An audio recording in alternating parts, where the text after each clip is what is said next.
authors have this strange combination of they're so convinced that their writing is garbage, but they are so brave that they put it out anyway.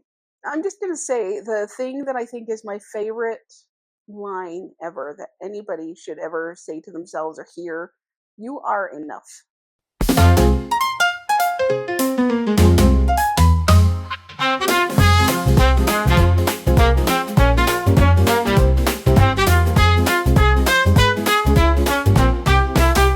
Hello. Hi. Welcome to the show. Thanks for having me. Yeah, no problem. So this is Taneasha Francis. She wrote A Raven Reborn. Very important date as well, because I think your first year anniversary is on the 20th, right? Yep. I'm super excited. Nice. First year anniversary. And you've written 2 more books after that? 4 total 4 is what's been released. Okay. I just wrote the end of book 6 on Tuesday. Oh, wow. That's really exciting. Yeah, Stay that was busy. exciting. Stay busy. Give us an introduction of your book. What is the name, the genre, and what's it about? So it is A Raven Reborn. And it's historical romance set in Edwardian London. Darkish historical romance, I usually will say, because I feel like it's darker than a lot of them. It's not dark between the main characters, but darkish. And sort of medium spice, I think. And so essentially, Patrick goes into a brothel just to sort of hide from his demons. And Rosie comes into the room, and she very clearly does not want to be there. And so he doesn't really have any choice but to rescue her. So that's kind of sums up how they end up in their circumstances. Okay. Well, he did have a choice. I think what makes him so special is that he chose that choice. Well, yeah, that's true. But I mean, I think with the kind of man that he is, it was never a choice. Gotcha. Okay. So what inspired this series? Oh, the truth is, I don't really know. So there are a lot of like inspirations, I think, out there, but I don't know really. So it's kind of a strange story the way this worked. I started originally writing this series like probably about 6 years ago. Okay. And then I wrote like, I don't know, 30 or 40% probably of the first book. And then I just walked away from it for about 5 years. Wow. And then I just randomly woke up at like 6 o'clock on a Sunday morning in October of 2023. And I just like had this burning need to write, and I just have not quit since then. So honestly, I don't really remember. When I first started the series, I had just, my husband and I had just separated. And so I was in a bad place. And I don't know kind of what mindset I was in back then when I first started it, but I don't, I don't know. I don't know. That's the answer, I suppose. Is I don't really know what the inspiration is. Okay. So how does writing these books? How long have you been writing, actually? I've been writing for a long, long time. So I originally started writing probably about 20, I don't know, 20, 25 years ago. Okay. And I wrote part of a Regency series back then. And I never really completed. So I wrote 2 full books and then half of the third one of this series. But I hadn't had enough time yet to really like perfect my craft. Okay. And I was also stuck in this trap of like, um, I thought I was a failed plotter because I feel like it's gotten a little bit better than it was 20 years ago. It's still, there still is definitely some like pants bashing. Like I think pantsers get a bad rap sometimes. Yeah. But 20 years ago or 20 plus years ago, it was like you were like the ugly stepchild, like you were like you just were not allowed to be that. And so I tried and tried and tried and tried to be a plotter. Mm-hmm. I couldn't do it. I could not do it.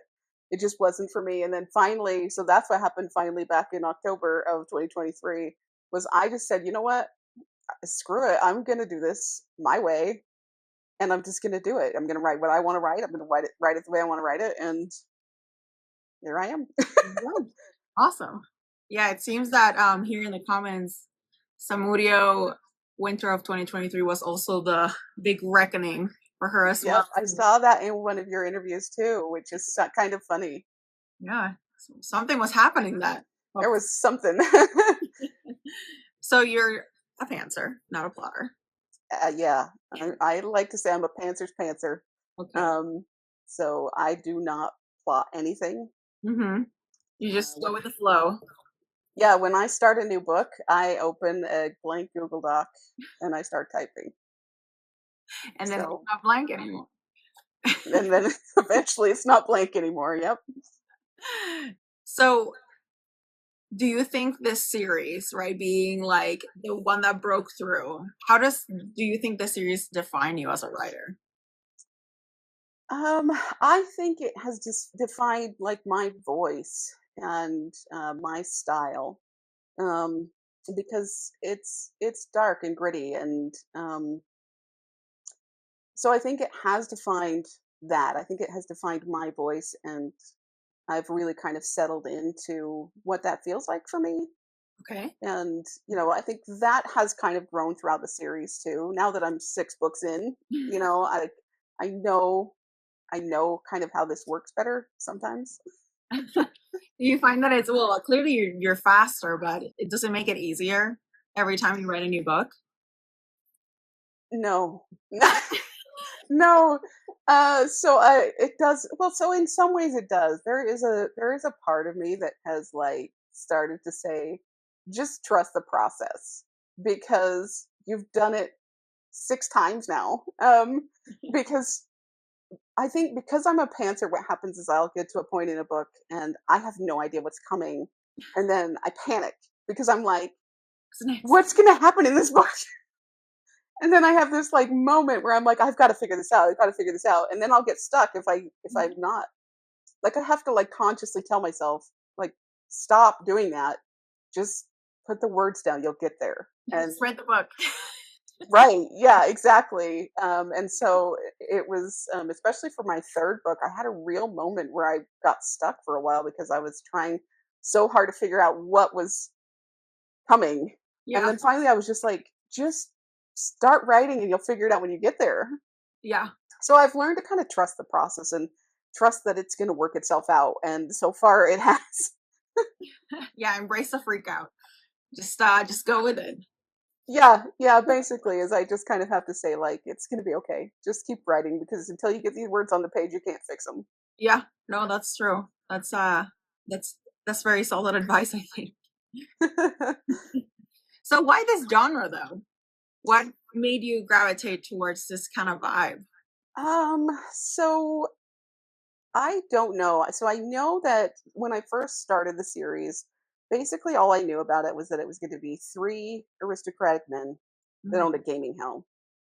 I didn't know anything about any of the rest of it. Like I didn't know yet that there were going to be women involved, and that kind of came later, and then I had to fill it in. Okay. Um, but like, um, I don't know. I just knew that I wanted these like 3 men that were like best friends and had kind of been through it, and then I wanted this like backdrop of. I think of the Raven's Den as like if Moulin Rouge and like a high class casino had a baby. That would be the Raven's Den. Like that. I like that. And so I had that, and I know, like, I knew that was going to be the case. I knew it was going to be these 3 men in that, and that's about all I knew. And I knew that I wanted it to be kind of darker, so I didn't want it to be like high class society London. I Mhm. wanted it to be like, A little grimy. yeah. I didn't want it to be like high class. Even though they're aristocratic men, I didn't want it to be that kind of society. Hmm. And so I didn't want it to be Regency. I didn't want it to have balls and be society and be in the ton and all of that stuff that goes along with regencies. Hmm. And I also wanted to be able to have like steamships and trains, but not really cars. Yeah. So Okay. I kind of put it right in that spot. Fair enough. Yeah. And why three men? Why three aristocratic men? Where did that like? So wait, before you answer that, did you think they were gonna be spicy from the beginning? Yeah, I knew they would be spicy. Some of the stuff I didn't know. So like you've read only the first one, and it's fairly benign, I would say. Like it's pretty tame. Book two, which is this one, A Raven Reformed, it's a lot spicier. I've been told. Um, so I didn't really know that that was necessarily going to happen, but it I just kind of do what the characters what feels right to them. Yeah. So yeah, I mean, I always knew there was going to be spice. I was never opposed to that in one way or another, Mhm. but I knew that it would probably be part of it. Okay. Okay. So why three men? Where did that number come from? That that's very specific. Um, I don't know. It just felt right to me. I wanted three men, and they're all very different men too. Yeah. So, like Patrick is sort of, I don't know, he's much more of like the puppy dog of the group compared to like Michael is a lot more. So Patrick is sort of semi-tortured, I'd say. Michael is more reserved and in Mhm. control, and Ash is like very broody, Mhm. and so they just work well as a unit. And then eventually it ended up being more than three anyway. It was originally this was only going to be three books, but then things changed. Okay. Okay. Which one's Ash's book? Because he's my favorite. It's the, it's the third. He's my favorite too. He's the reason that this whole series exists. Oh, really? So he's his is the story I actually wanted to tell, but I needed he needed a warm up. Yeah. You He needed needed a warm up act. to do well by You couldn't just dive right into Ash. It just you needed to get to know him a little bit better first. from different perspectives. Yeah. No, I like that. Um. Yeah, he's my favorite. He's my favorite. Yeah. Um. I think Jess is reading his book right now. Okay. Yeah, I have to catch up so that I can get to know him a little better. So, what would you say are the core themes of your book? So so there's like a running theme that runs through this series, and essentially it's these group of aristocratic men that own a gaming hell that doubles as a refuge for desperate women. And so that's kind of an overarching theme that runs through. These men are like really good to their core, or at least they think they're good, Yeah. like they're good in in what matters to them. We'll say, they may not be good to other people. Some people may not think that, but Yeah. they are They're good. in their like set of rules. Yeah, You yeah. know what I mean? They Then go they're for good. what they believe in. They defend what. Exactly. Yeah. Okay. Well, I think you explore some really interesting themes in your book. You talk about um homosexuality and grape and self-harm. Why did you decide to delve into those themes? How did that come about? So for me, I just wanted these characters to be real, like very real. And so I gave them real problems. I felt like Patrick struggles with depression. And they didn't have a name for it back then. There was no, there was no diagnosis of depression, or that just wasn't something that you did, or, and so he has kind of always felt like a failure because of that. And then I think sexual assault is something that was sort of rampant, honestly. I mean, I think it still is, but it's something that a lot of women dealt with. Hmm. And so um I just wanted the characters in my books to deal with like real world problems. Okay. And then Finch was the person you were talking about that's homosexual, and that again is something that just wasn't acceptable back then. And so I tried to make that real too, like that it's a struggle for him. So yeah, I just wanted them to be real. Yeah.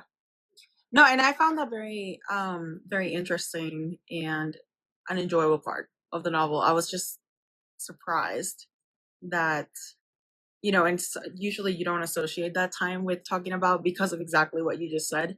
You just don't associate that time with, but it was happening, right? So I Oh, of thought it was, course. yeah, I thought it Yeah. was very clever and refreshing and almost contemporary for you to bring that up. So that's Yeah, and I think the way that oh, sorry, that was my mic.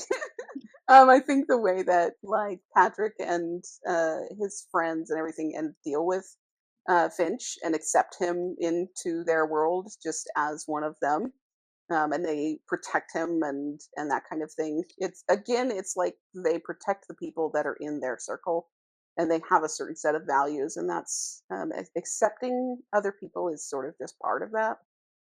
yeah. No, Finch was a fun character. I agree He's with everyone's favorite. he's not, yeah. He's so sweet, and he's just helping everybody.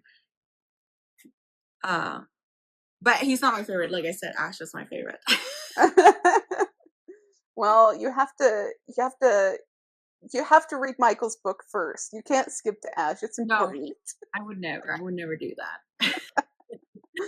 So your intended audience, what when you wrote these books, who were you thinking of when you were writing them? Nobody. I wrote these books for me. I honestly, I'm not like seriously, like I wrote these in an absolute vacuum. I didn't tell anybody that I was writing them. I didn't talk to anybody about them. I wrote the books that I would want to read, and I wrote the first three books in the series in 3 months, Wow. and I That's did it in a complete vacuum. I didn't tell anybody or talk to anybody. I didn't have like beta readers or people that I shared with. I didn't really think anybody would ever read them, oh. and so yeah, no, I didn't write them for an audience. That was a purposeful decision though, because I had been down that path of writing to an audience, and I can't do that. It doesn't work for me. So I wrote them for me. Why doesn't it work for you? Too much. I think it goes along with the plotting thing. It just doesn't feel authentic to me. If Mm. I'm writing a story that I think I'm writing for somebody else, um, it just doesn't feel to me. These stories will feel, or I hope they will feel very authentic because I didn't write them to a certain for a certain group or for a certain audience. I mean, I Oh, hope people will enjoy them, but that was not my plan. okay. Well, I think that's a good strategy because, in a sense, we're all writing the book that we want to read. So I feel like if you do well by yourself, there's other people like you, so someone else is gonna like it. I always say there is a book for every person and a person for every book. And have you been surprised with the amount of readership you're getting for your books? I have been surprised by the amount of support that I've gotten because I kept it quiet for a long time. And then it was just sort of like, surprise.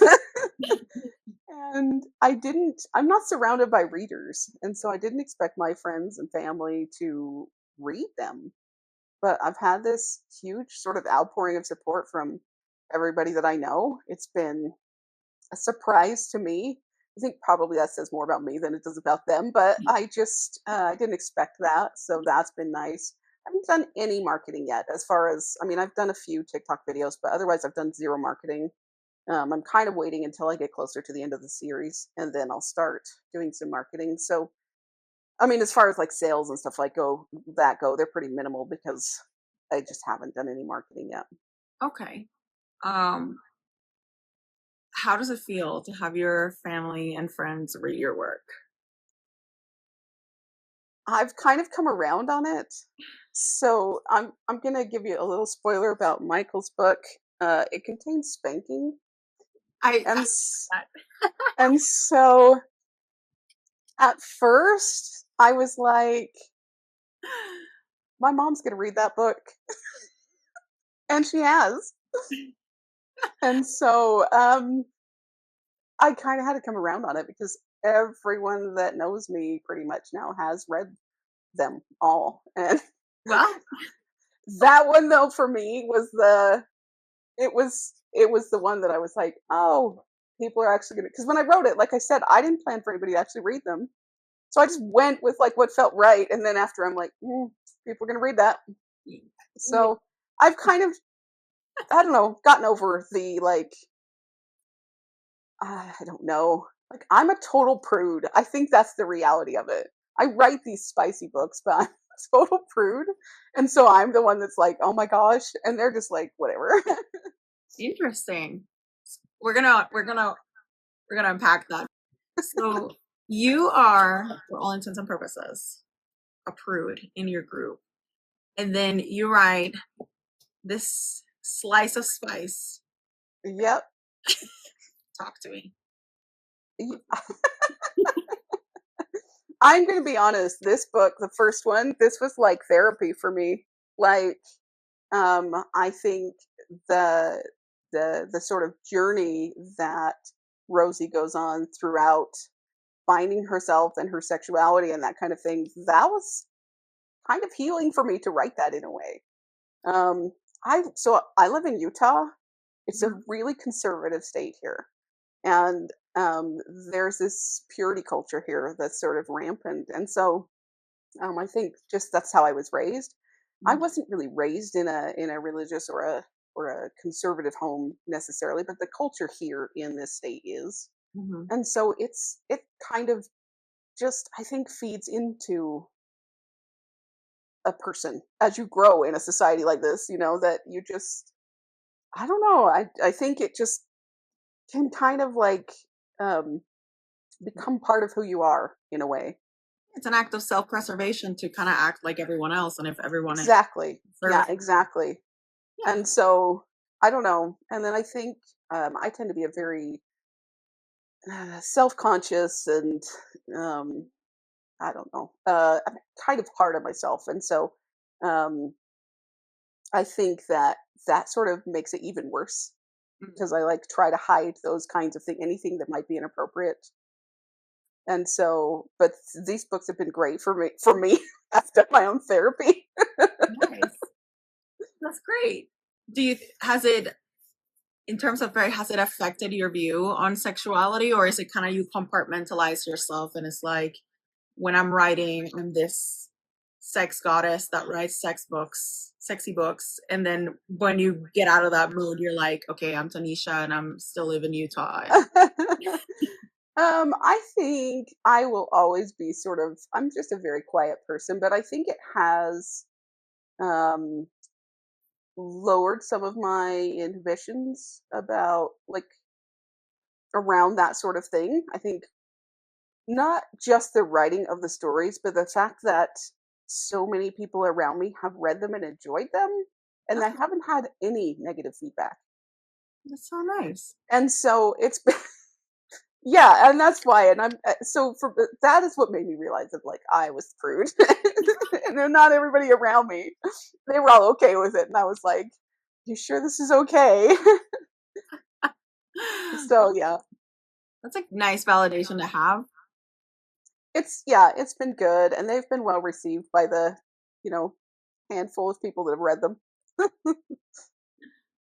So I was very intrigued by your title and like the whole raven symbolism. What was that about? I don't even know. I'm the worst guest for this, I'm telling you. So, I don't know where it came from. I don't remember. I'm sure there was something that triggered it specifically, but I knew that I wanted the club to be called the Raven's Den. And I knew that there was going to be, like, Ash carries that raven topped cane. That's been there from page one. Like, that's been part of it forever. Like, it's that, I don't, there are a few items here that were like there from the beginning. That was one of them, the raven top chain and the raven's den. And then it's sort of like evolved to become other pieces, Raven House and all these other Raven things, Raven Row, where they stay. And so it kind of like took over everything. Um, but I think essentially it comes from Ash. And the way he views himself, which is like dark, and um, he basically views himself as having like a black soul. And so that's kind of where that comes from. It's symbolism for that. Okay. It seems like the fact that you're a pantser is very much core of the whole process. You just, Totally. like you said, you just sit down, you open Word, and you start typing. So is that like, that's how the process starts, I'm assuming. Once you get to the end, you go from A to Z. What happens next? So like I just finished book 6 on Tuesday. So I'm kind of in that moment right now. So what I'm going to do right now, I've actually started, is I'm just going to read through the book, because right now I don't remember what happened. So I need to read through and make sure it all makes sense. Okay. Make sure that it's actually a cohesive story. And then I'll probably give it 1 or 2 passes, and then I will send it to my editor. Okay. And she will tell me if it needs an overhaul or not. Okay. So she does both developmental edits and line edits for me. So she does around this developmental edits.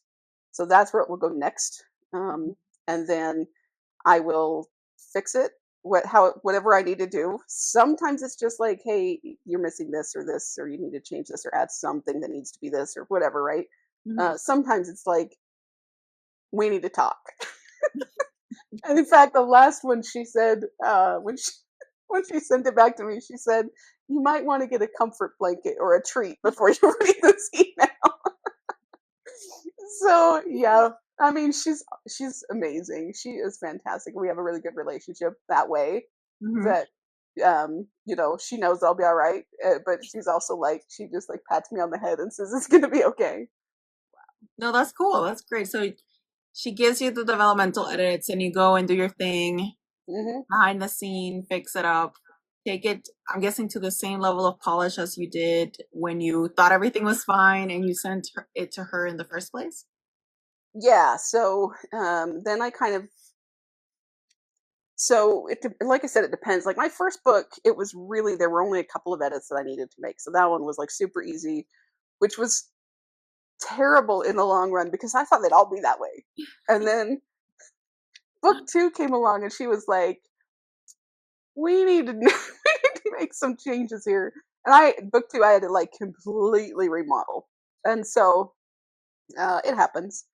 Sometimes pantsing doesn't always work. You do need to have somebody that can come in and clean up your mess sometimes and help you to fix it, which is what she's there for. And if I didn't have her, I don't know how I do this, but yeah. So then once I get it back, so she'll tell me, like, for instance, the last one that I was working on, she kind of will help me to understand what it is that I need to do to change it. So she'll say like, you've got all this great information later in the book, and what we need to do is kind of front load that in earlier in the book. And so she'll kind of tell me what I need to do to give me some guidance, and then I'll go and make those changes and fix it. Yeah. And then she'll say yes or no. Sometimes I'll send her pieces, like, what do you think about this? And what do you think about this? Yeah. And then eventually, when it feels like it's about right, I'll send it back to her. If she thinks it needs another like round of developmental edits, she'll do that. If she thinks it's ready for line edits, then she'll just move on to that. Okay. How do you feel about when you get that mountain of red for line edits when it comes back? How do you Okay, deal? so it was hard in the beginning. It's still hard. I still grumble about it, but she's almost always right though. Yeah. And so my first book, when she did the line edits, she deleted 6,000 words. 6,000 words, and mine are not long books. Yeah.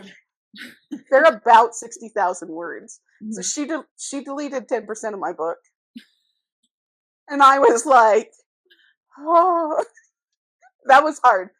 It's gotten easier. My writing's gotten better. I find myself, so my editor's name is Dana, so I find myself saying, what would Dana do? And I'll kind of go through and like try to edit it a little bit first. And then I try to so I like to land around 60,000 words when it's all done. Yeah. So I try to get to about 63,000 words now, so that when I send it to her, it will come back and be about where I want it. Because it's usually somewhere in the 3,000 words range now. Okay. That's a good So, why do you shoot for 60,000? Is that kind of your sweet spot? they they all kind of just land there strangely. I don't know how it works, but like I've got these 4 books and they're like all the same all the same size. Wow, you're right. They're all within about 3,000 words of each other. I think they're between like 57,000 and 60 or 61,000. Like they're really, really close. And I don't know how that happens because I literally just start writing. And then, like, I just finished my first draft of book 6. And I think it was 59,600 words, Wow. something like that. So, That's like, it, I don't know. It just, I don't know. There's a lot of that going on in this interview, isn't there? Well, yeah, but it seems like you have you trust the flow. You are a pantser. Flow is your main tool in the toolbox. Yep. Go with flow. Yeah. So it is now. Like I said, I fought it for years and years and years. Yeah. I just, like, I tried so hard to be a plotter and I just couldn't do it. Hey, I think that's one of the hardest part of the process. I think is finding your process. I feel like once you find your process, you become unstoppable.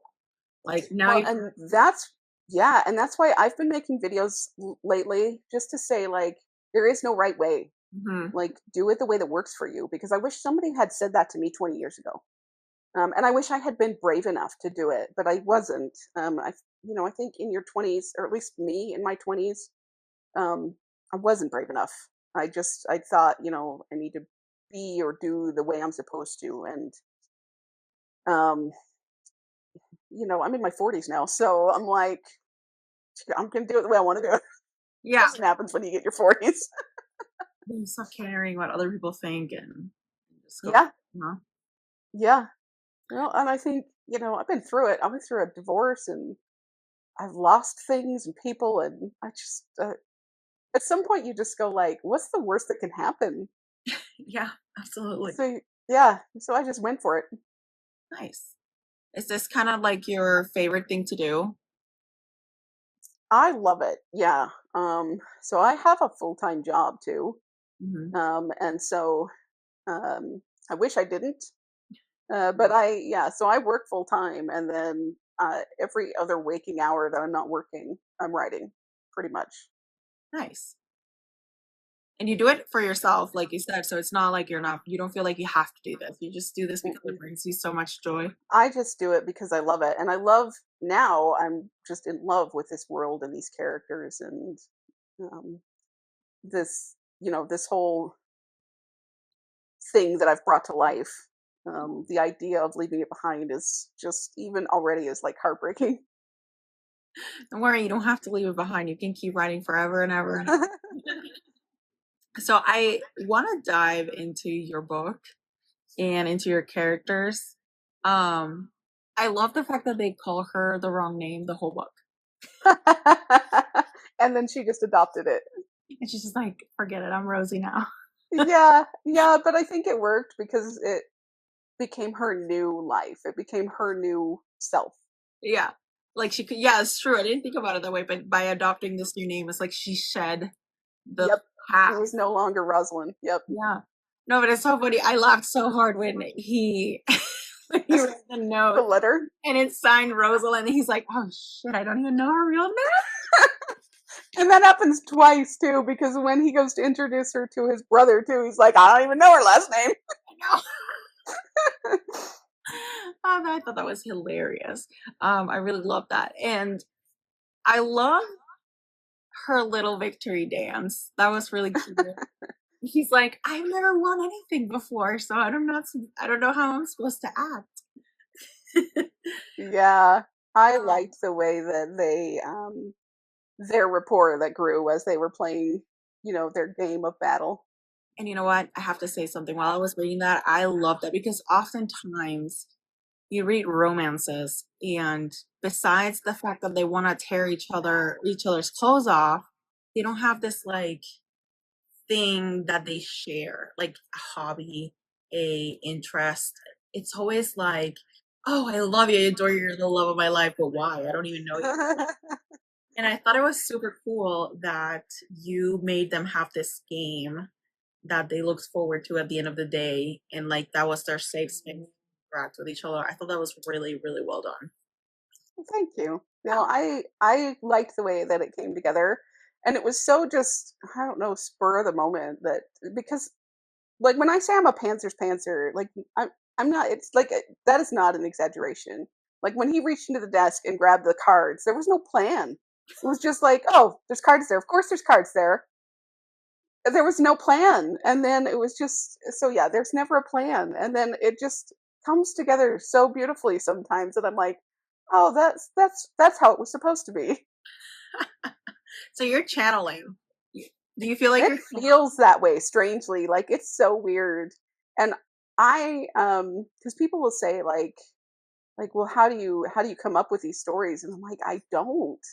I don't. I don't even feel like I created this world.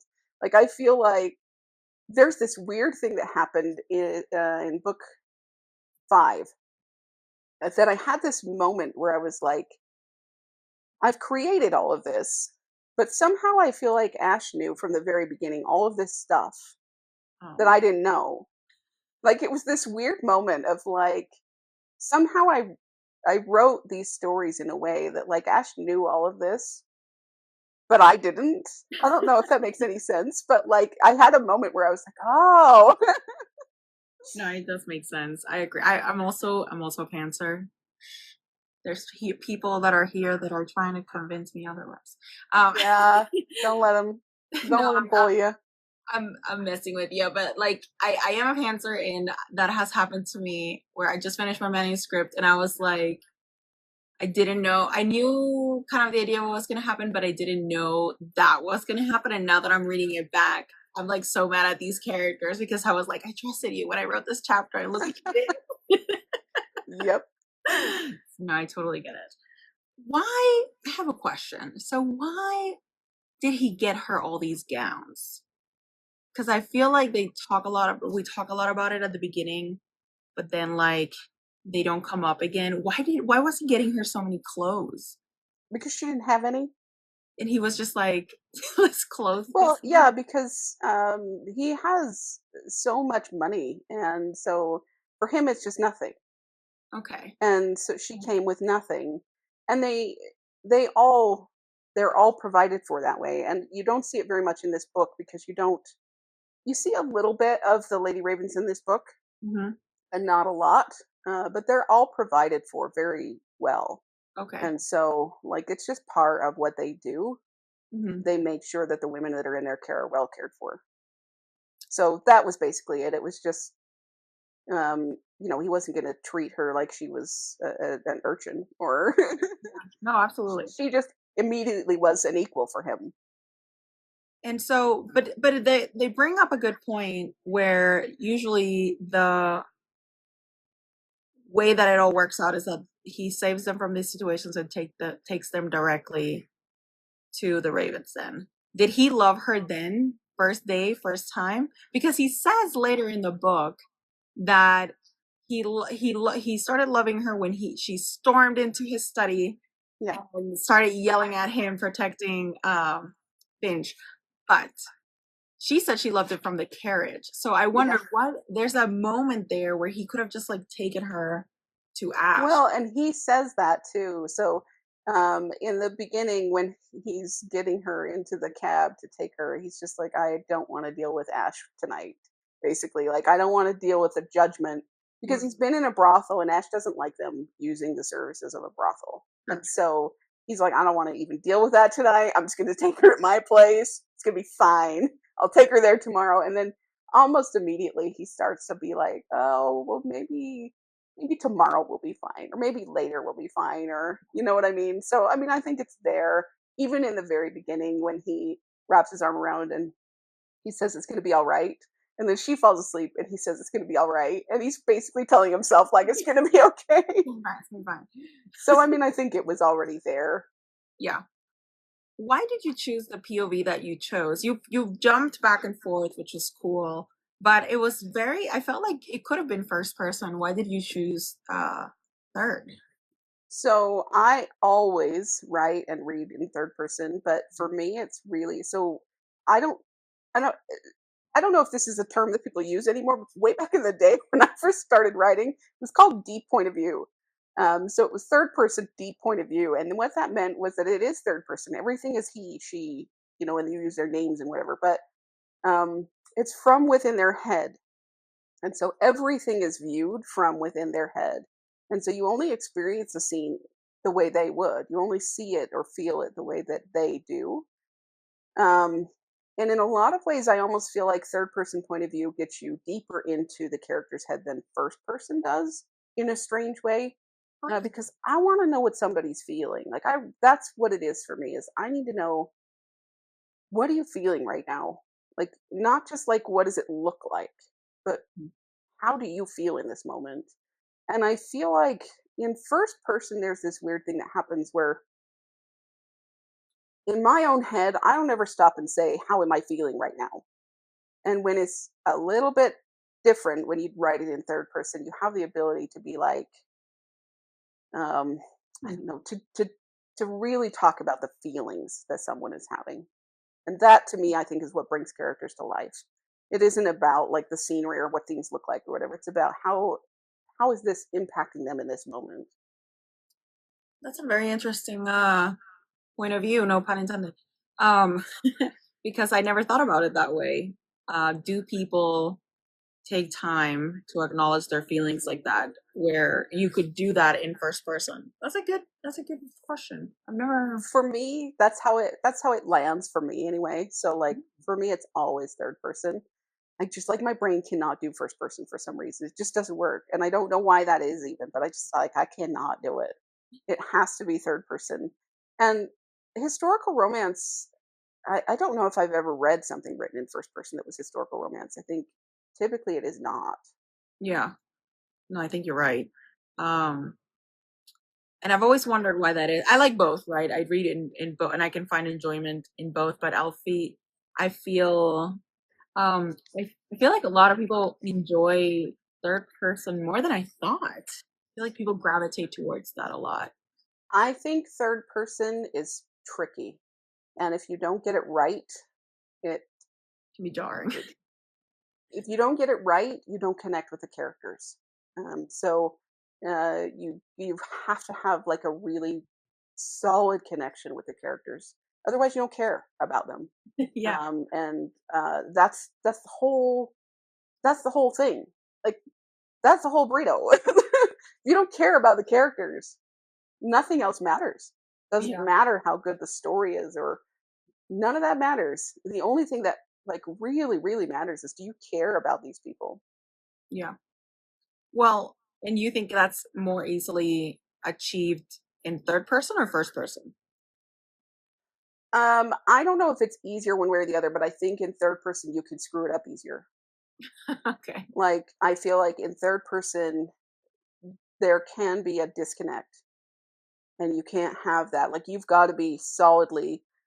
There was this thing that happened way back when I was writing my first novel or second novel, 20 whatever years ago. It was like a light bulb moment for me where I finally understood, like, you have to embody your character. Like I can almost feel myself like sliding right into their head Hmm. when I so that I can view the world from their perspective. And it really was like, it was like a moment that happened. It was a strange thing, but it really was like a switch flipped for me, and I just got it. I went like, oh, I get it now, and I understand how it works. Like it was just this strange thing because Uh-huh. before I had been writing, and I had was like there was a lot of head hopping, and there was um, I don't know, like other people's perspectives and things in there, and then all of a sudden one day it was just like a light bulb, and I went like, oh, I need to be inside this character's mind, like inside this character's mind, and then understanding that anything that's happening outside of their field of acknowledgement, like not even just vision, but like things that they don't hear or things that they don't feel don't exist. Yeah. Like it just, I don't know, it switched for me, and then I understood. And so I think in third person, it's a little tricky because if you're not deeply rooted in their head, you get a disconnect. Okay. No, that makes a lot of sense. No, it does. It does make a lot of sense. Because do you think it's kind of like method acting in a way? Like you gotta, Yeah. like, Yeah. Yeah, it totally is actually. So I think it is. Like it's not like I go around thinking I'm a character the rest of my life, but no, no. while I'm writing, yeah, like I'm inside that character's head. I have to be. Like Are you like, absolutely. are you It's like, funny because you know the scene where she falls down and she scrapes her hands? yeah, I was writing that scene for a couple of days probably. My hands were hurting the whole time. Like I take on everything, like not even just the emotional pain. My hands, I could feel like pain in my hands, and I was just like, "This is nuts." So wow. yeah, So is it kind of like you enter into the groove and you method act, or are you sometimes driving around and like you hear a song or you have an interaction or your mind kind of goes away while you're at work and you're kind of like method acting in your head to prepare yourself for when you go home you can write it down? Or is it just um, so I have a with the job that I have was with the job I used to have before this one, I had a lot of downtime. So okay? I would have my I have one desk and my work computer is here and my personal computer is here. And so and I do like customer service calls. And so I'd be over here like writing like smut or whatever.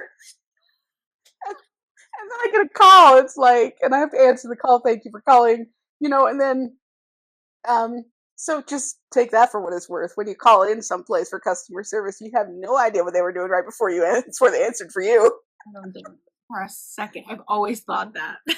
They could have been right in the middle of something. Yeah.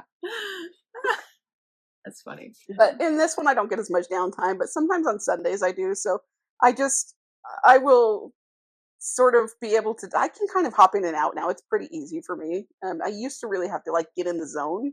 Okay. I can hop in and out pretty well now, and so I can kind of do that and write a little bit if I can. But I don't tend to think about it much when I'm not writing. Oh, okay. So how do you, so now it's easier for you to go back and forth. But like Mhm. when you didn't have that facility, how do you get in the zone? Um, so I have to put like headphones on. I play piano music in Mhm. my. It can't have any. There cannot be any lyrics in my music. So it's typically piano music, Yeah. and then kind of just tune everything out, and then like just try to like get into their head. I don't really have to do that anymore. It just happens much more quickly now. Okay. So that's it comes with experience, I guess. After you've done I think so. I mean, I've got a lot of practice now, so okay. it comes more easily. So do you have like your favorite literary devices that you like to use that you find yourself you kind of use over and over again to get your plot across?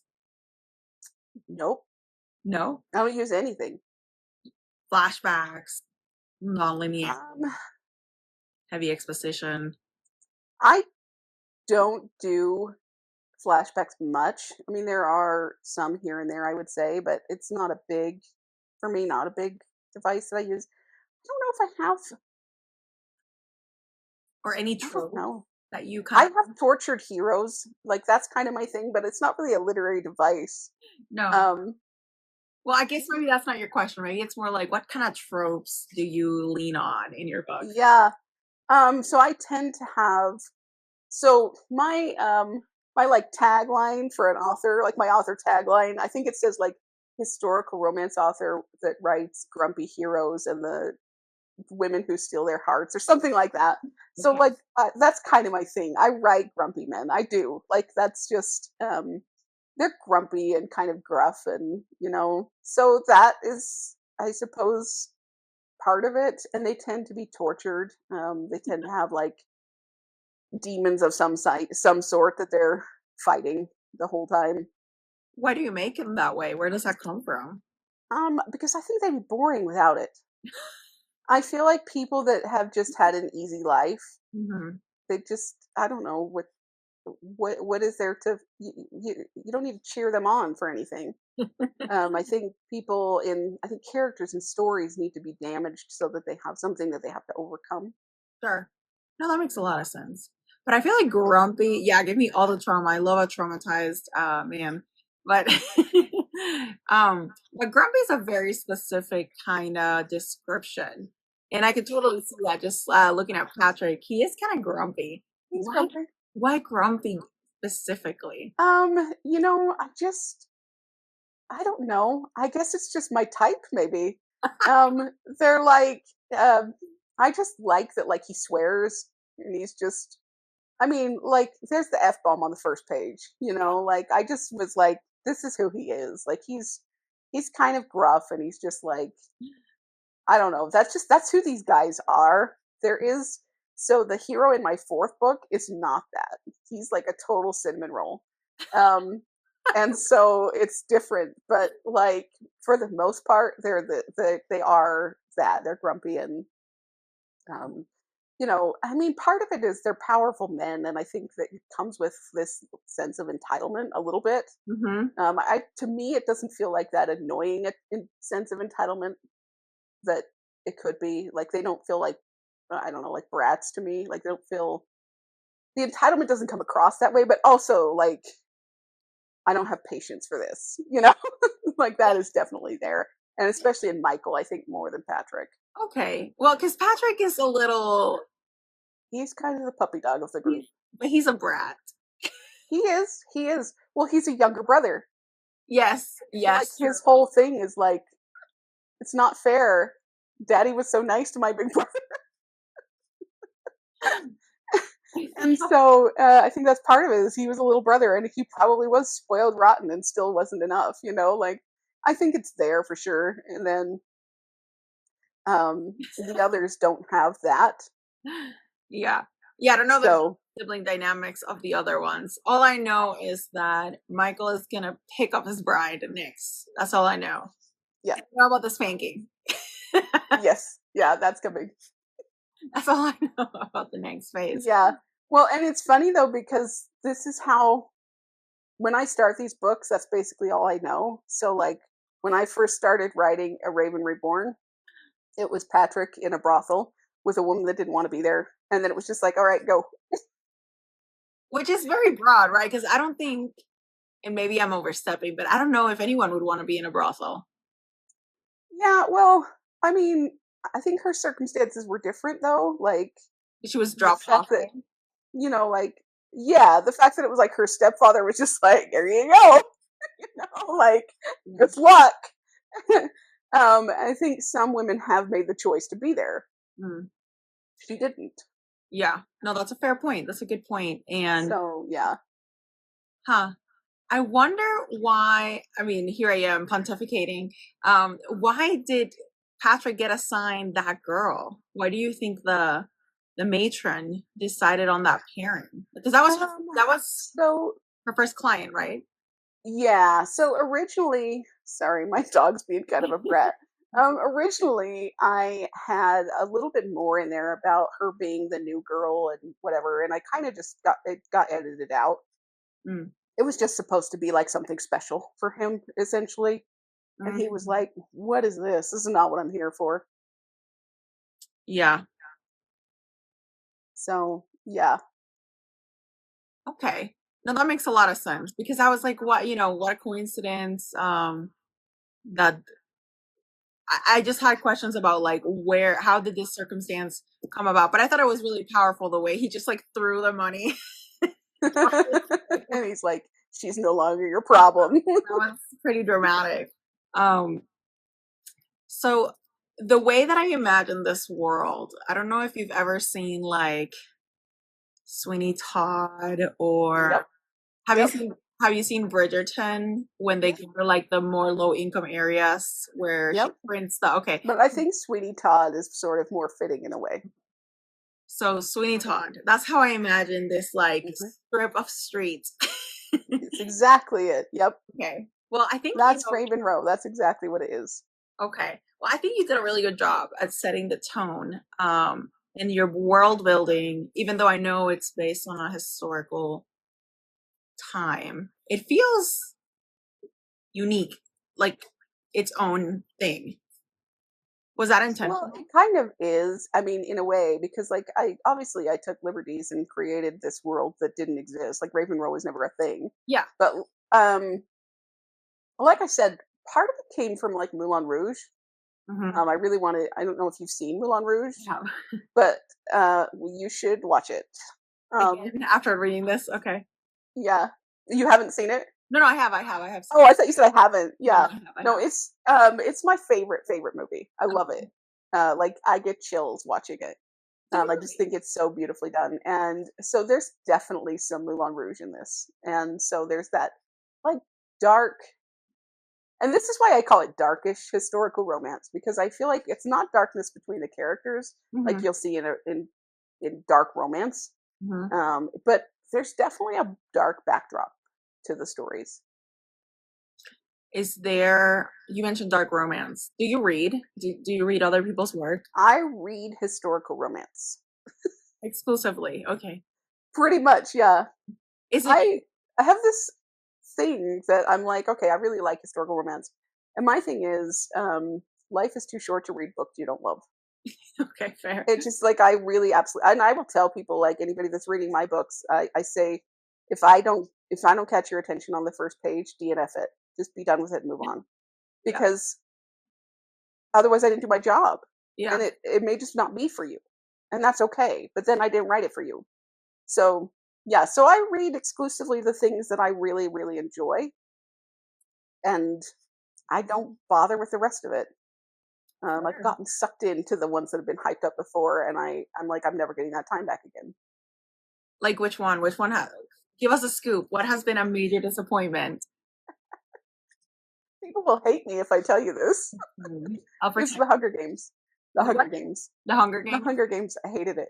I didn't Hated every single minute of it. really. And you just read Yep. the first one. No, I read them all three. All three? Well, Wow. I kept thinking, like, man, this has got to get really good. Because I read the first one and I was like, well, that was terrible.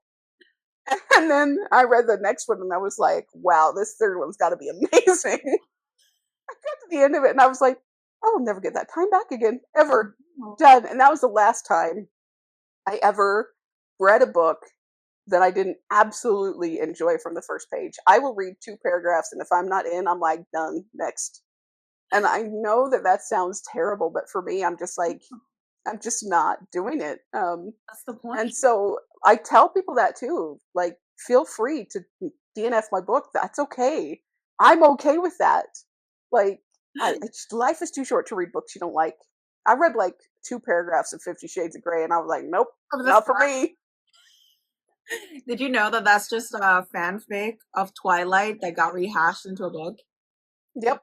It's so bad. It's so bad. But I Yeah. read it. I read all three of them. I'm ashamed and not ashamed to say.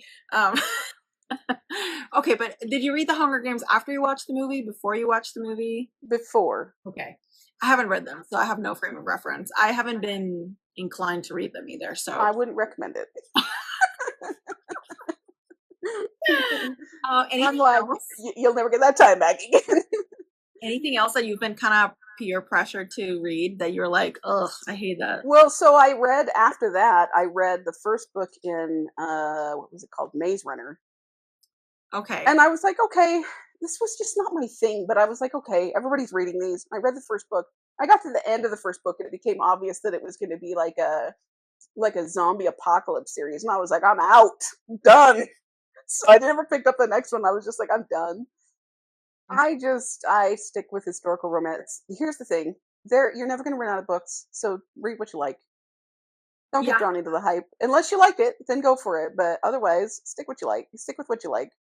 So, okay, but you talk about darkness. Have you delved even just to, peek under the table with dark romance?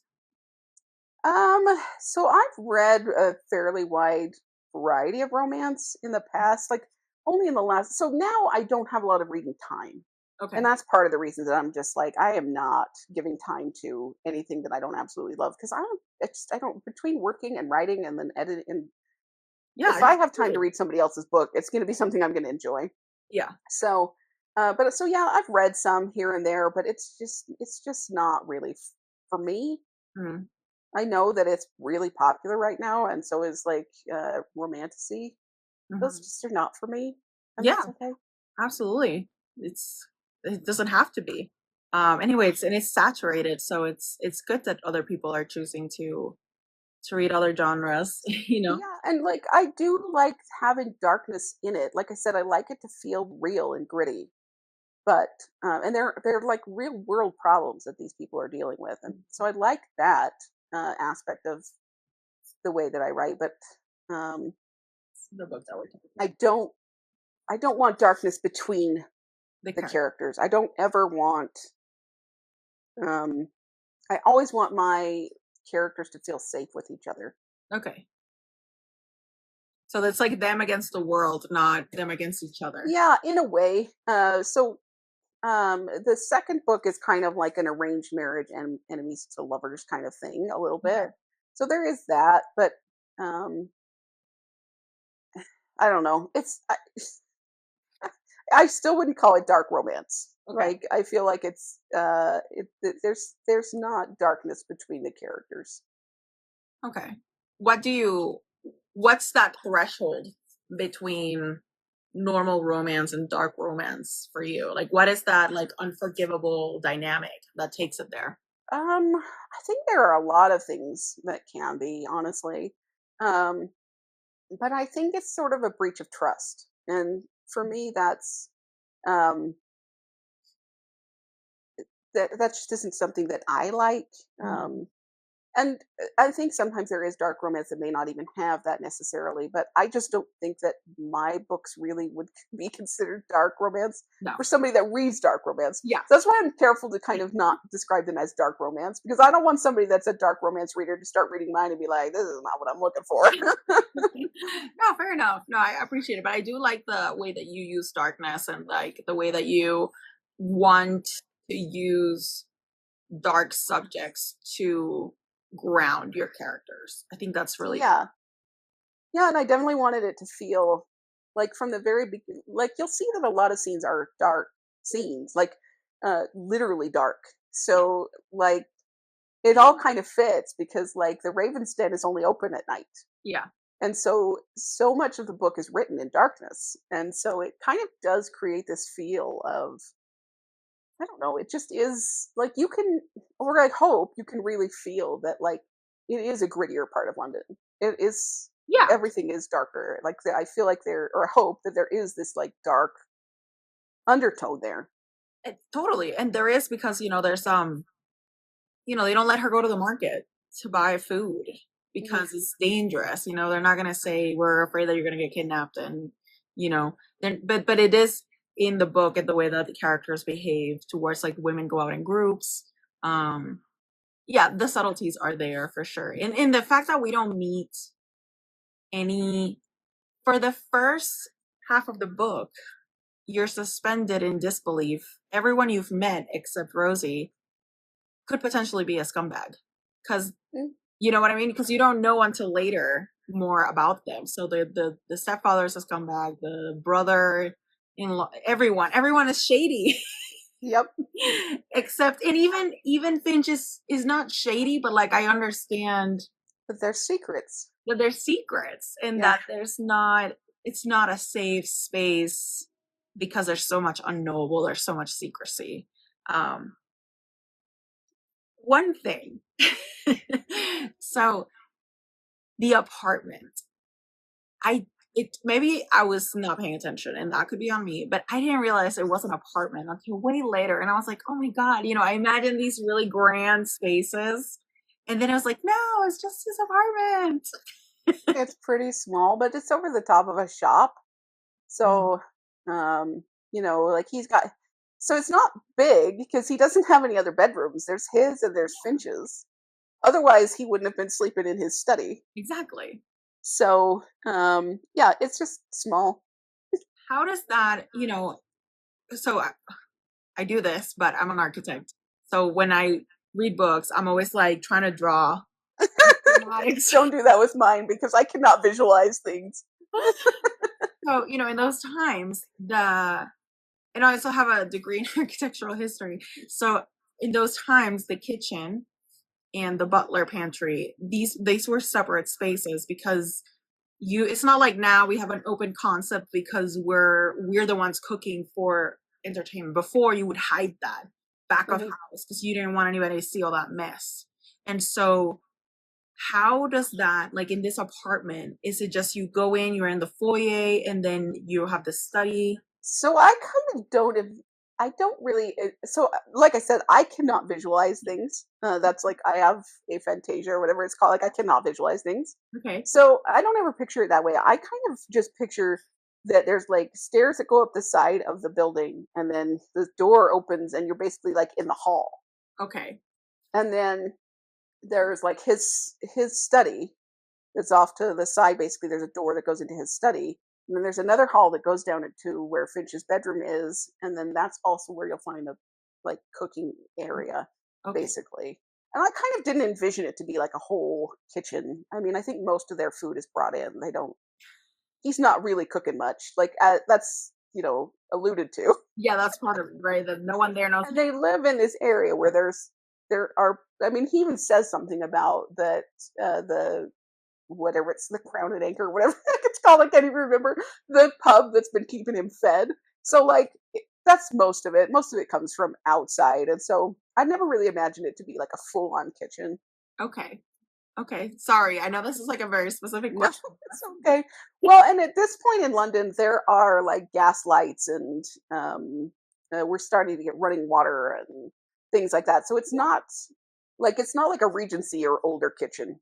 Like, things are getting updated at this point. They're starting to have running water and stuff like that by this time period. Yeah, no, absolutely. And that's another thing, like how old is this? But I'm not going to get into that because that's me geeking out, and that's not. I just wanted to understand. It's funny though, because I don't even know exactly what year this is written in, because I left it sort of vague because I wanted it to be. I really wanted to make sure steamships, no cars. So I usually say Edwardian, but it might technically be Victorian because it could be like 1899, but it's like 1900, give or take 5 years. Okay. Okay. Well, definitely Victorian. Absolutely Victorian, because I feel like Edwardian is a little bit. Well, Edwardian is from 1901 forward because that's when so what became so that's why I say I call it Edwardian, because I always think like 1901, 1902, but it really could fall within. I didn't put dates in the books. No, that's fine. I think we get the vibe. I think the vibe is explicit. That was all that mattered. That's why I didn't put dates in.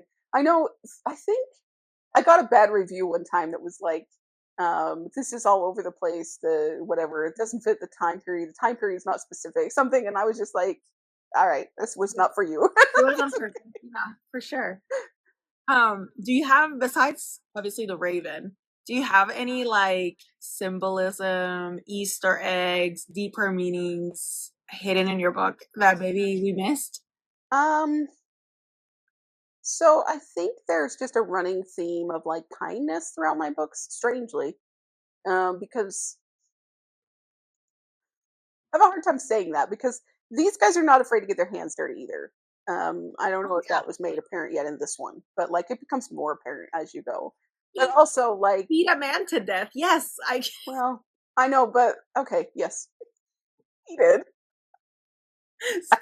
Sorry, I won't say. I feel like this book was like very tame in all of that.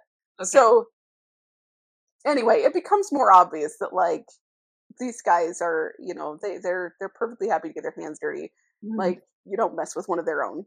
But also, like, they're the kindest people that you're ever going to find, and so there's this sort of like found family and kindness that runs through, for sure. Okay. I don't know that counts as like Easter eggs, but that's definitely a running theme throughout the series.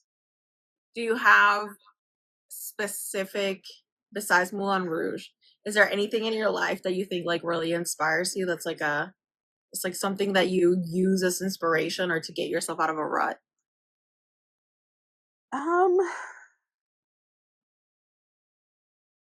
So I have a few things, I would say. One of the things is my piano. You can probably see behind me. Yep. I play the piano, so sometimes my soul just needs time with the piano. So that's one thing that I do for sure. And then otherwise, don't know. I don't really feel like I get into a rut. I am just like, just keep going. Okay. Just I mean, so I went through a really rough divorce. Like, not rough, like it wasn't violent or anything, but my husband and I were together for more than 21 years. And then he left me one day with a letter. With a letter. So like it was like out of left field, gone. And so like it was traumatic for me. And so I had to like claw my way out of that and end up on the other side alive. You know what I mean? So Wow. I kind of feel like it's all good now. I'm like, I got through that. I'm gonna be fine. Yeah. So I don't really find myself. I'll have moments where I'm like, whatever. Usually it's like I call it hormonal sads, where you're just sad for no reason. I know all women will understand that. So that happens, but I just go like, all right, tomorrow's another day. Yeah. So I'm pretty like laid back, easygoing, but also just like try and stop me. Like I think it's kind of all there. Like I don't let things get to me. Okay. Well, I mean, okay, but hold on, because a letter just dropped you off a letter. Yeah, I'm sorry. No, he read it to me. He read it to me. Oh, he read it to He you. read it to me. Yeah. No, it was a whole. We could do a whole podcast on that. It was messed up. It was so messed up. But that was 7 years ago now. So Wow. I mean, and that's also like, now that I know that, like Rosie's letter, I feel like some of it creeps into your oh, story. everywhere, Okay. everywhere. It's Ash is the one. This is the funny thing. So it wasn't until long after I finished writing Ash's book, I was doing editing and stuff like that, and I was like, why do these men all hate themselves so much? And I was like, oh God, it's me. I had a moment where I was like, Ash is me. I don't like it doesn't I don't think you'd be able to know that, like, unless you're in my brain. Sure. Like, I was like, oh my God, he's me. Yeah. There are moments in there. He plays the piano, so that came from me. Hmm. Like, he's me. Like, yeah, it always seeps in. You can't help it. But for me, it's not typically my female characters, strangely. No, I get that. I get that very much because I'm having a similar issue. The character I identify the most is the male character and the way he deals with things. So I feel like that's something that is it's something that I'm in a quest to unpack as many authors as I talk to, their relationship with writing characters from a different gender. Like, do you find it that it's easier to write Rosie's parts, or, well, in this case, Rosie, the female, or do you find it easier with the male? I don't know if one is necessarily easier than the other. It depends on the scene for me. So some scenes are just easier; they come more smoothly than others. Um, um, but there are some things like I was sexually assaulted as a teen, and so like I can understand that process, and so I have more than one character throughout my books that has been sexually abused in some way. And Mhm. I think part of that is just because that resonates with me, and I know kind of like the grieving process of that. So I feel like those kind of scenes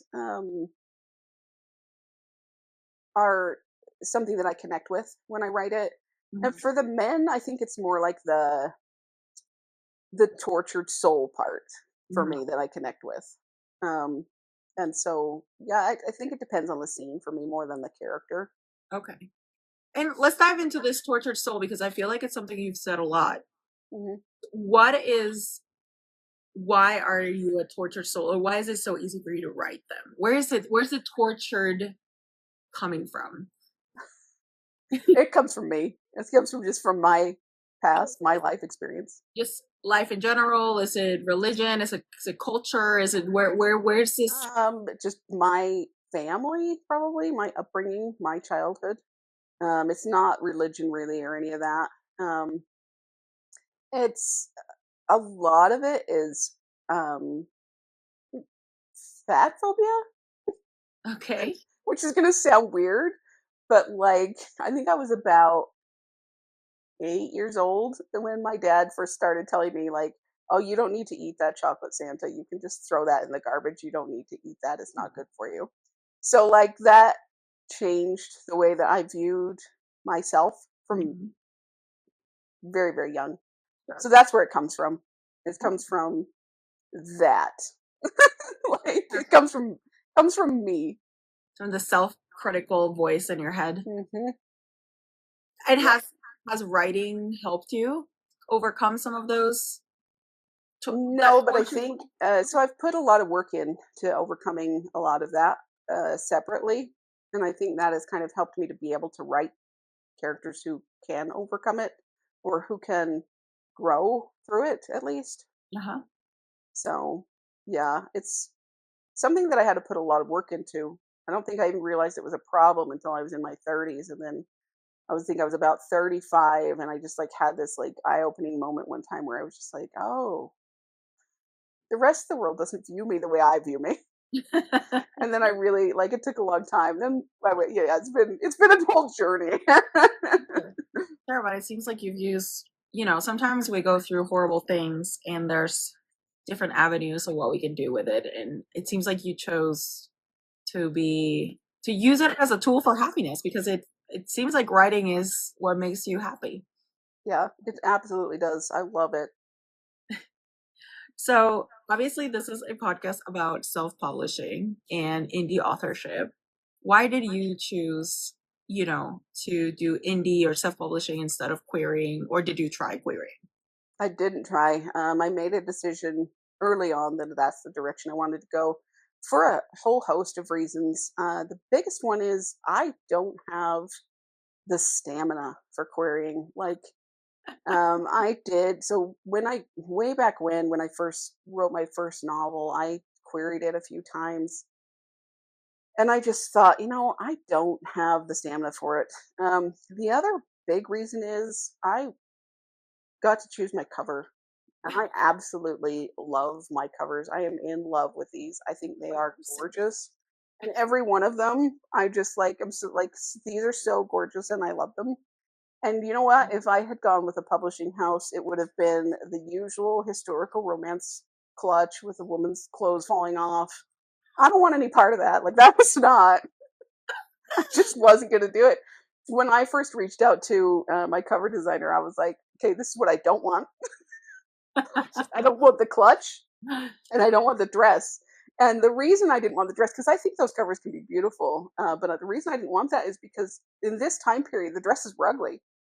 Um, like they're just not pretty. Like think Mary Poppins. That's the time period essentially. Yeah. The dresses are ugly. And so I was like, okay, so we're not doing a dress. Like it's not going to be like a nice Regency colorful Yeah. ball gown or something. It'd be like white, lacy, ugly. And so I was like, so we're not doing a dress. And so anyway, they ended up being this, and it just fits. Like I feel like it's so perfect for the vibe and the feel of the Yeah. stories. I love that he's holding a ship, a little poker chip. Yes. So I purposely they actually made that poker chip specifically. If you probably can't see it, but if I can because I can zoom in on the graphic, but I had them make this for me. It's got a raven and a 5. It is the poker It chip is from the the poker. And then like the second one, he's holding a drink. I don't know if you can see it. Oh, okay. Michael's an alcoholic, or he was an alcoholic, and so each of the things, the third book, Ash is holding his cane. Mm-hmm. And so like each book they're holding something that's important to the story. But like I just wouldn't have been able to do that if I was with a publishing house. You don't get to choose your cover. You don't get to choose your titles. You don't get to choose like you don't get to have the final say in any of that. And I was like, this is I'm gonna. So that was the big part of it too. So it was a couple of things, but I wanted to make sure that I did it. Wanted them to be the best they can be. And so I hired a professional editor, I hired a professional proofreader, hired a cover design um, team. So I've tried to do everything like Professional. so that they would be the best they can be, at least for from my opinion. Mm-hmm. I come from like a small business background, Okay. Before this, I was making skin. I actually have one sitting here. Funnily enough, I was making skincare products that look like this. Nice. And so I've done branding and small business stuff before, and so this was a big for me. I viewed this as a small business from the very beginning.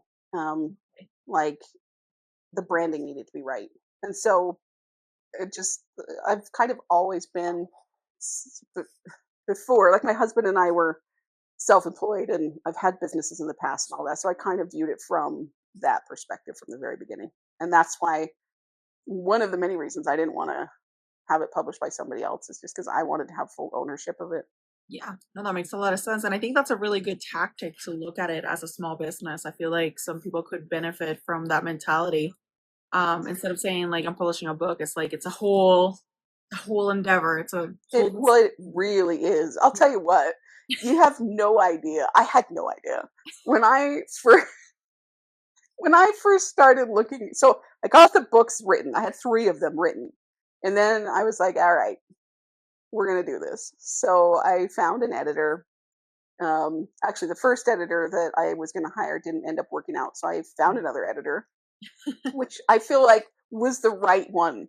Okay. Like it just worked out. If I believed in fate, I would say that she was the one. You know what I mean? So because she's just perfect and I love her. So I found an editor, and then I was just like, and she's been helpful. She kind of helped me in coming up with a cover design in a way. She sent me a mock-up of a cover that she had found, like you know how you can buy pre-made covers? Yeah.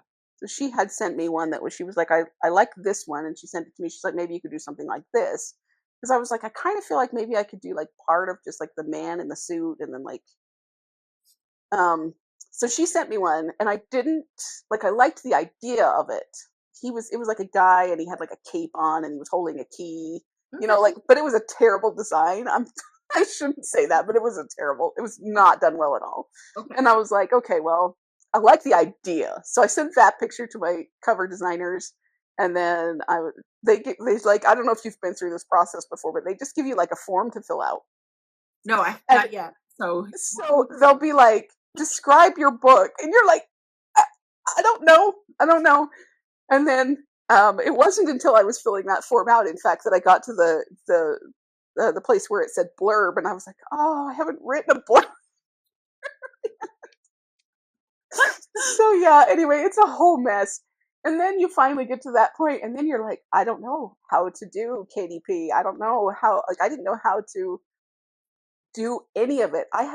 When I first started this, I didn't think I was even going to have paperbacks because I didn't know how to do that. And yeah. so it was it was insane. It was insane. But you got through it. Well, it is totally a business though. I think that's what Yeah. people don't understand is that um, I saw a word one time. Somebody said authorpreneur, and I was like, that's it. That is what it is.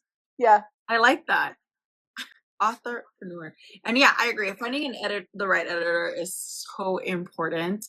And walk me through kind of how you knew this other person wasn't the one and how you knew that the one you're using. Well, I didn't. So the woman that I originally was going to hire to be my editor, there's kind of a story here, so sorry, but way back when I was a baby trying to learn how to write author, there was back in the day there was a website, like chat and like um uh sorry, that word just left me, but like where you post and Forums? yeah, forums, and you like post back and forth and ask questions and get whatever. So there was this website that was called Romance Divas, and it was incredible. And there were these women. Well, there probably were men, but it was almost all women because romance writers, and they were the nicest, kindest, most helpful people you would ever meet in your life. And there was one of them that really took me under her wing and really taught me how to write. Like she's the reason that I'm able to do this at all. And so when I finally did this, like 20 years later, I reached out to her and I was like, hey, I did it. I need your help. And then she ended up so she was going to take it on, but she ended up having a big family thing happen. And so she wasn't able to. And so she actually gave me a referral to somebody else, but then I found a referral to Dana some other way. But Dana, I had known before from Romance Divas. Oh my God.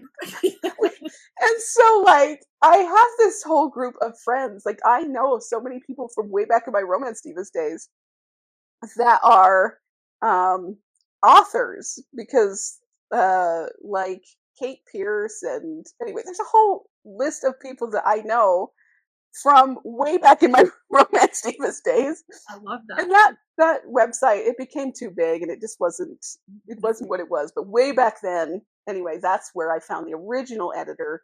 She's just been a champion of mine from forever. And she really like helped me in my journey. And then I ended up with Dana, who apparently I knew from way back when too. So that's kind of how it was, through a network of connections that I've had for 20 years. That is so cool. And I can totally see that happening because I feel like I've made so many connections here on TikTok that Yes. I am still chatting about books 20 years from now. I mean, yeah, and that was Romance Divas. Like, it was so, when I first joined, it was very kind of quaint and everybody knew everybody, and it was just this like community of writers, and you had this, it was all published writers who had started it basically, and they would just like take you under their wing and like teach you the craft, and it was amazing. It was just nothing like it now. There's nothing like it. It was amazing, and I'm so grateful that I had that, because I wouldn't have been able to learn the way that I did. Like, you could have like, they had like a mentor program that they would run once a year where you'd go through a whole, like, I don't know, 6 weeks or something with a mentor working side by side with you, like working on a certain part of your craft. It was amazing. Anyway, so sorry, I can go on and on about it. No, that's incredible. I mean, do we need to rehash Romance Divas? Like, Yes. Yes. And I was talking to my editor about it one day, and she said that her and one of the others was talking about possibly like restarting it. Sounds amazing. I don't know if you could do it the same anymore, but it had such an amazing community, and yeah. So that was like my. I feel like that's where I cut my teeth. You know, like it's your that's where I learned to write. Nice. Oh, that's so cool. And I mean, it segues perfectly to my next question, which is like how do you deal with feedback and reviews, and like how does a bad review make you feel? So I've been really lucky. 99% of my reviews have been really good. Nice. So this book is like, and I don't have a ton of reviews. I only have a handful. So this book is like 4.5 stars or something, and then the rest of them are 5 stars. And so I've been really lucky in that regard. I had one bad review. Okay. And to me, it was the one I told you about, where she was like, she also was like, you would never fall asleep against some man that you didn't know. And I'm like, it's a romance novel. You can't just keep them apart the whole time. Have you ever read a romance novel? And besides, so it just wasn't a big deal to me. I tend to just, like I said, I wrote these books for people to enjoy them, and if they don't, that's okay. But then, like, just don't waste your time reading it. Yeah. Like, for me, that's it. Ultimately, I'm like, just read something else. That's okay if you don't like my books. That's funny. Well, and I mean, rules are meant to be broken. You know? Yeah. Well, that's finally what I figured out. Yeah, you're not. That's what worked for me. Like, I finally was just like, all right, I'm gonna do this my way. Yeah. But yeah, I mean, you're writing a romance novel. You can't keep the people apart. Like, you just have to. And I just figured she was exhausted. She probably hasn't slept in 3 days. Absolutely. And you know, it's so funny that people say that, because have you ever been in love? Like, when you're into someone, you break all the rules, you don't care. You don't. Yeah. I mean, I did with my husband. So Way back. I was 16 when I met him.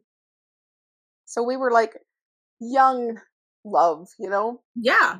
And then together forever. But yeah, you just, nothing else matters. Yeah, and that's what I mean. Like, I feel like that using that to a romance novel, I think it's a little silly. So I agree with you. I think she just needed to, you know, never. And I was like, never. All right, it's fiction, but okay, you're entitled to your opinion. That's totally fine. Totally. So who did you said that you had a group do the cover? Was it like a professional team or Yes. So I does it say? I have this funny thing where I'm like, I don't want to share who they are because I'm so afraid they'll get too busy to be able to do my work. Okay. You don't have to tell us. You don't have to tell. You, They are so good though, and I love them. They designed my covers, and they're absolutely gorgeous. they are. And I think it's just a pair of women, and they like when I first got the proof for my first cover, I just cried. I was like, oh my god, it's gorgeous. I'm so Because excited. like I was telling you about the form. It's just Mhm. like tell us things that you might want to see. How would you describe the cover to look? And I was like, I don't know. I That's don't know. So I so sent like I found some pictures of like a suit, and I found like cute. I was like, I don't know, and it might have like a color on it, like green or something, and maybe like I was clueless. I was absolutely clueless. And then this cover showed up in almost exactly as it is now. There were very few changes, almost exactly as it is now. And I was just like, oh my god, it's perfect. That's exactly what I want. I didn't know what I wanted, but that's what I wanted. That's awesome. What a great feeling. And they're amazing. Like, they designed my bookmarks for me, and they do graphics for me and stuff. Yeah, they are amazing. Oh, I'm so glad you sent me these. I was very depraved of bookmarks. I'm in the process of making matching ones. They'll be the same as those, but for all the other books, to match the other books. Will it be the same quote as well? No, there'll be quotes from the other books. So the Okay, other one will be blue like this, and it'll have a quote from this book. that's cool. Yeah, no, that's exciting. Can't wait to read. I need to get to reading. I want to get to Ash. Uh, So I'm glad to hear that though, because he's my favorite. So I'm glad that other people are feeling that way too. yeah. Yeah, I think Samudi also said that it was her favorite too. So we're Ash gang. I'm glad. Like I said, he's the reason the series exists. And it's funny because I was afraid that like when I finished his book that I wouldn't he wouldn't be around anymore really. But he's played a fairly large role in all the other books. I mean, he's a So big. he's still there. So, do you think writing is a talent or a skill? I think storytelling is a talent. I think writing is a skill. Okay. So I think those are two very different things. I think you can be a good storyteller and not a good writer. Hmm. I think you could be a good technical writer without necessarily being a good storyteller. Okay, that's a great answer. I love that. What are your goals as an author? Like, what are you trying to achieve here, or did you already achieve it? I want to quit my job. Mhm. That's my like long term dream goal. I want to be able to write full time.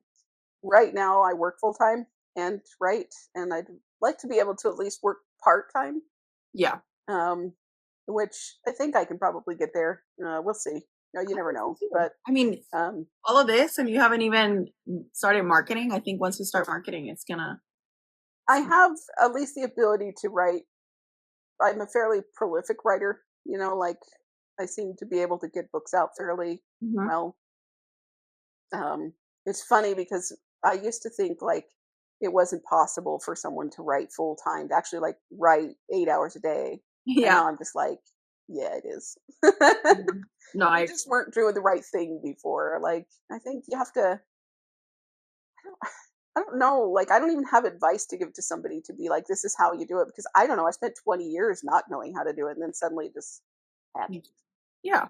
But I think a big part of it was I let go of all of it has to be X number of words and it has to follow these rules and you have to plot it this way and you have to I I don't. And I know that like a lot of other writers use beat sheets and use tools and stuff like that work.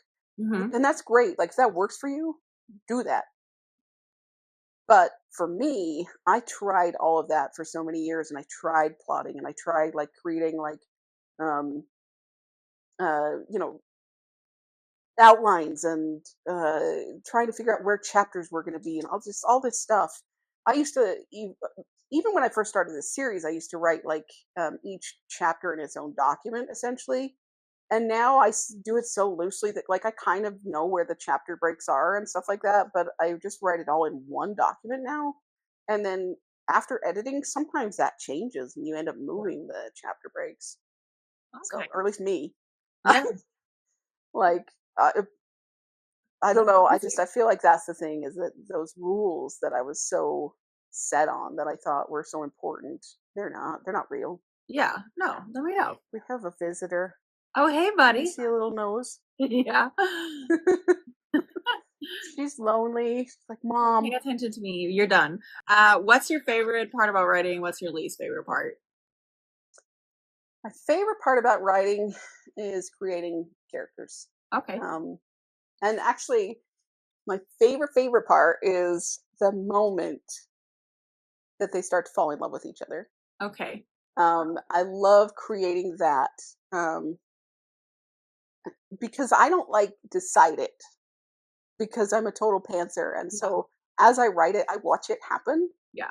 And I just, especially, I feel like in book 2, there is like a moment that it happens. There's this thing that happens, and it's one of my favorite scenes that I've ever written is this scene in book 2, where it's like it's just a conversation that happens, but it's in a way, and it's like you can see them letting their walls down, and I love when that happens. I love to watch that happen.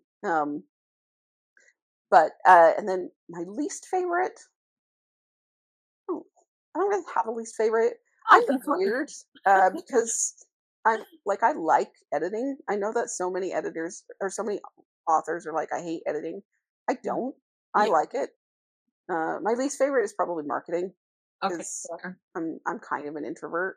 Yeah. But also, I've gotten pretty good about like always carrying copies with me everywhere I go. So I'll be at the vet's office and I'll be like, "Look at my book, it's so pretty." And I've sold so many copies that way.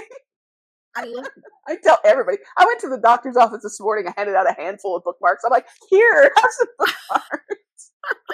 that is the best form of marketing, though. Word of mouth. It's one of those people are gonna read it and be like, "Oh my god, you have to check it out," and that's just the best. Yeah, yep, absolutely. I take bookmarks everywhere. I give them to everyone.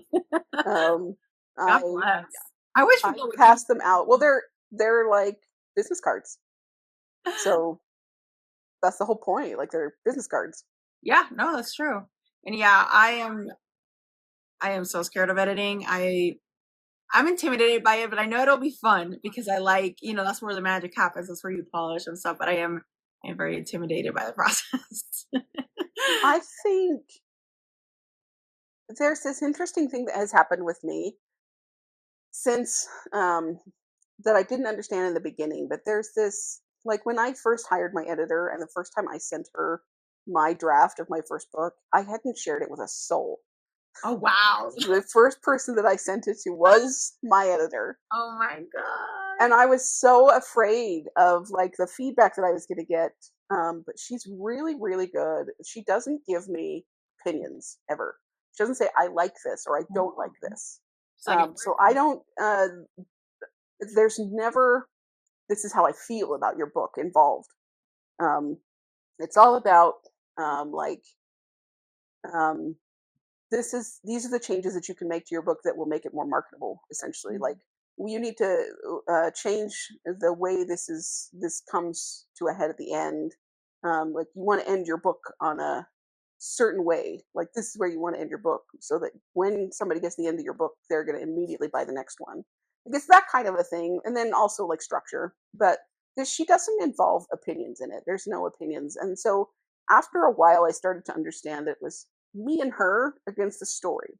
oh, And cool. so I think that's a way that you can kind of look at your editing, is understand that you're not, when you look at it and it's garbage, because it's going to be your first draft. Um, understand that it's not you. It's not you didn't do something wrong.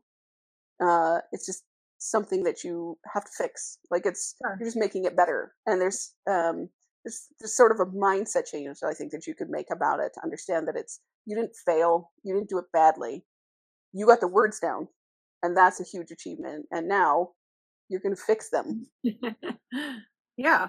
No, I like that mentality a lot. I think I love the writer and editor against the world, you know? It totally is. And it's so funny because it was so hard for me in the beginning to give her my story because I was so terrified I'm that sure. she's going to hate it, or that I mean, all authors are convinced that we're crap. Like it Oh, is yeah. just absolutely We're convinced.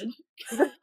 The best quote that I ever saw or heard or something, it's something like, all, every author knows that they're incapable of doing the thing they want to do, but they have the audacity to do it anyway. I love that. I love it. And I was like, it's so true. And even my editor had said that from the very beginning. She was like, authors have this strange combination of they're so convinced that their writing is garbage, but they are so brave that they put it out anyway.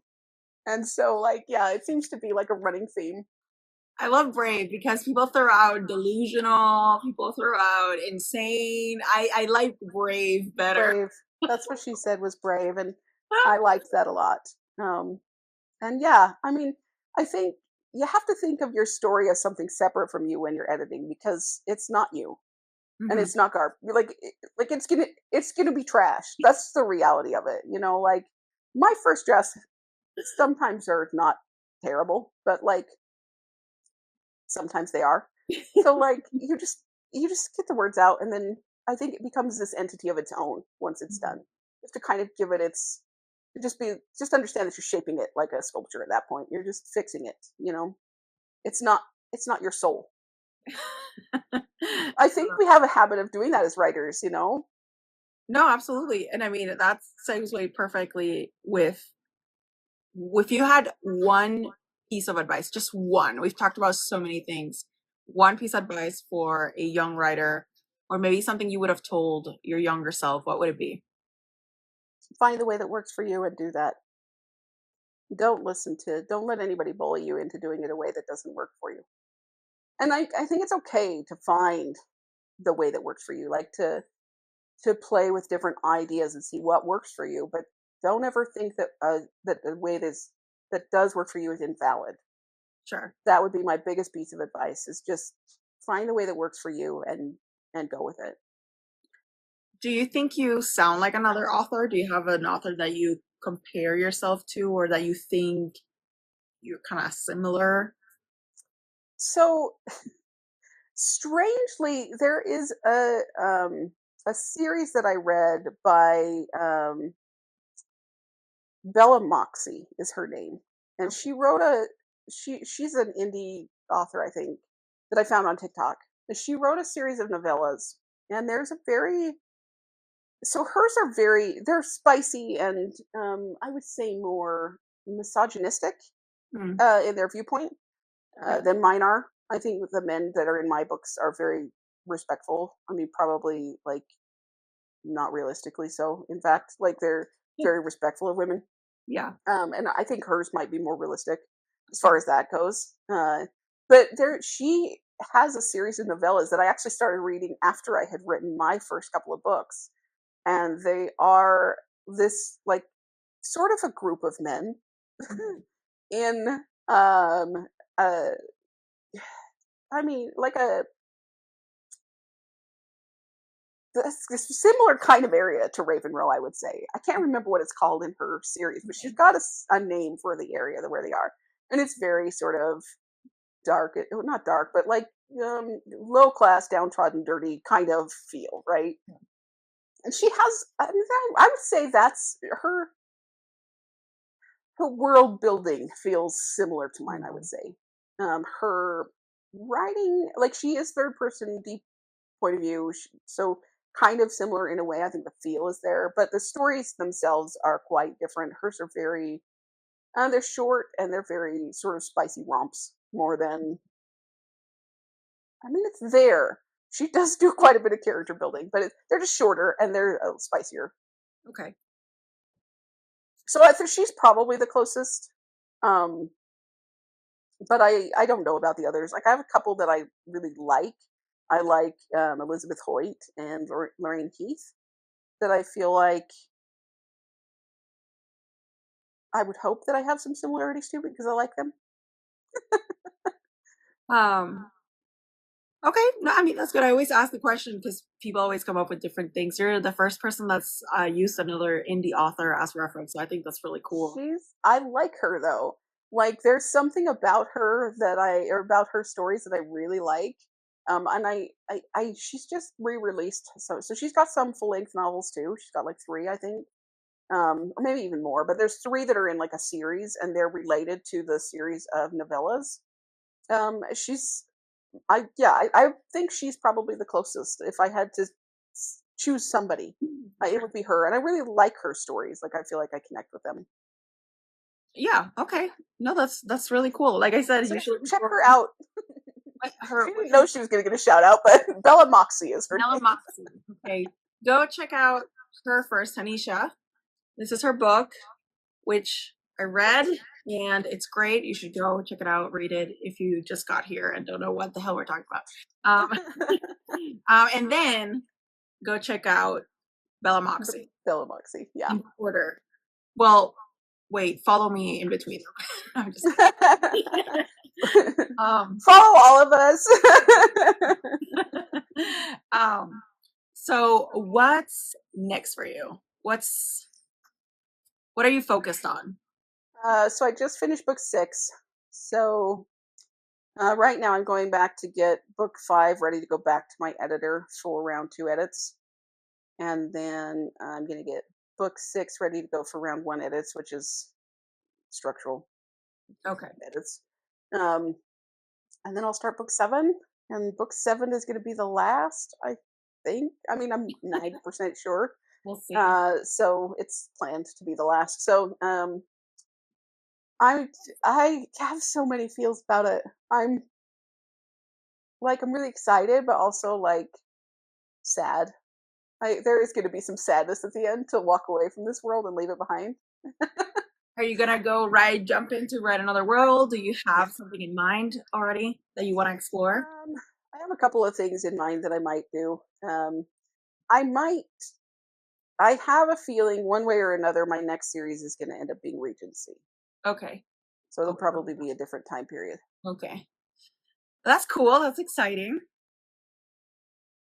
I might go back to rewrite my very original stories that I wrote 20 years ago. I may go back and rewrite those. They're Regency. Okay. Well, that's cool. They're like a series that's based around a group of women, so it will feel different than this one. Okay. That'll be an exciting challenge, kind of different point of view. Yeah, and we'll see. I don't know if I'll be able to do that because that's not pantsing. Those are already written. Sure. It's like straight to editing kind of. Yeah, I mean, they need a rewrite. Okay. Well, I think it'd be cool to explore. Maybe that's a new. I will. I'll definitely explore it. We'll see how it goes. If it becomes too, I mean, if I get stuck, basically, like I'm not just going to sit and spin my wheels again. I'll move on to something different. Nice. Okay. Give me one-liner. One, it could be anything. It could be something your character says. It could be a piece of advice. It could be anything, but it's got to be one liner. Oh gosh. Do you know what? I'm just going to say the thing that I think is my favorite line ever that anybody should ever say to themselves or hear: "You are enough." Wow. That's lovely. I didn't expect that. I didn't know where you were going. That's the thing that I think everyone should hear and should know and should tell themselves. You are enough. Love that. That's great. That's the best one-liner you could have given us. All right. Shameless plug. Where can we find you? Where do we buy your book? Tell us everything. Everywhere. So my books are everywhere. Pretty much, except for Google Play Store, whatever. Google. That's the one place that they're not. Okay. Pretty much everywhere else. So if you go to my website, TaneashaFrancis.com, I have them linked everywhere. Okay. You can find me on Amazon, Barnes & Noble, Kobo, everywhere. Everywhere. Okay. So, and you can go to your library and request it apparently, because some people have done that. I don't know. I haven't tried, but it's being borrowed at people's libraries. And I'm like, oh, sweet. Awesome. I just get a royalty announcement that says, like, you've made 52 cents. And I'm like, sweet. Nice. Somebody's reading my book. Oh, that's awesome. So, yeah. So I don't know if people realize that, but like when you borrow a book from the library, even when you borrow like a digital copy through Libby or whatever it is, authors get paid for that. I think so many people think that it's no different to pirate a book than to borrow it from the library. It's completely different. We get royalties when you take it from the library. If you pirate it, we don't get anything. So get it from the library if you can't afford to buy it. That is so cool. Yeah, I learned that the other day and I was like, what? You get royalties? It's not very much. Hey, I'll take it. But you know what? For me, just seeing that people are reading my book is such a huge thing. Because like I said, I've done like no marketing. And so when I see people reading my books, especially like I had the strangest thing happen. So I work on a team of people with a team of people on, and somebody on my team. So my manager like outed me in a meeting one day. Said, "Hey, Taneasha Francis is an author, just so y'all know." And so that we started talking about it. Somebody on my team had found my book in the wild. Like BookBub, I think, had recommended my book to her. She was reading it with her book club, and I was like, "Holy crap!" That's So like things like that are so cool to me. That like, do you know what the chances are of that? Because like, I mean, like 100 people have read my book. You know what I mean? Like it's such a tiny, minuscule number. But that's So I know it was amazing. So like the fact that I work with her and she didn't know either. Wait, you didn't know that it was you?